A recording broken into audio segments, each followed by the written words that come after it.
siya. Hello guys, magandang araw, kaway-kaway. Ngayon guys, mekaniko muna tayo. Ang unit natin ngayon, Suzuki Ertiga. Nakalimot lang ko sa year model, basta muna na siya. Home service day ni guys, gitsatanta sa tag-iya. Kaya ang iyang sakyanan, itukar na po daw ang arthritis. Bitaw guys, ayaw nang umikot yung isang gulong. Kaya ito, tignan muna natin sa loob. Ang unang ginawa ko lang dito guys, inihila ko lang muna yung handbrake, taas baba. Ug akong gipamati, gipaminaw kung sa problema aning sakyanana. Nganong di man gyud ni matuyok ang isa ka ligid. Mao ra ni ang sitwasyon guys, katong wala pa ako gianian. Ato sa nang gipatistingan kay ma'am. Atong gipaatras abante. Ang sakyanan kay basin madalara, kay wala man gyud nadala guys. Ato na lang yung gianhian. Kaya ito itisting muna natin para makita sa kamera kung ano talaga ang kahimtang. Oh, ma-action sa wala gyud siya sir. Buyod gyud siya.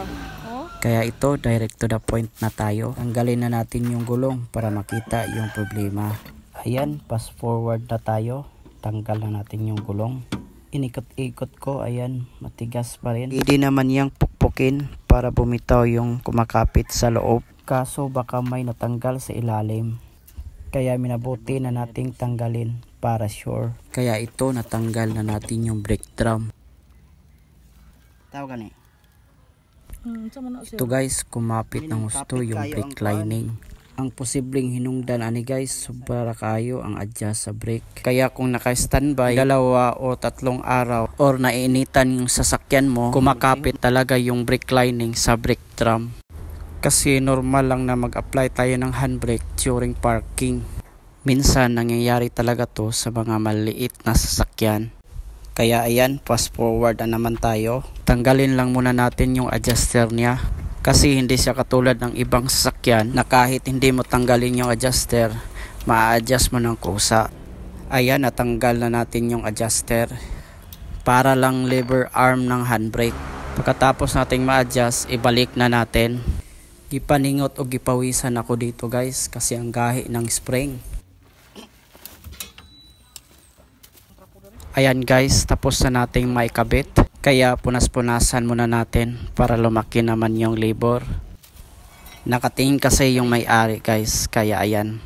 Ibalik na natin yung brake drum guys para malaman natin kung effective ba yung paglinis-linis natin.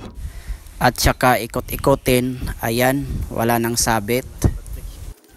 Ayan, fast forward na naman tayo, times 3. Ikabit na natin yung gulong para matistingan na natin. Yan guys, tapos na nating mahigpitan yung gulong. Ayan guys, i-test drive na natin.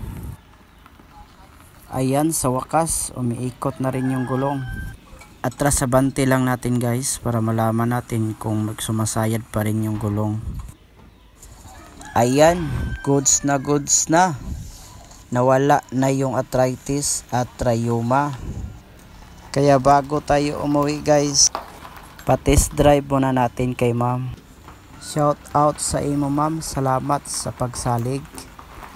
Maora to guys, tagang salamat, amping tangtanan.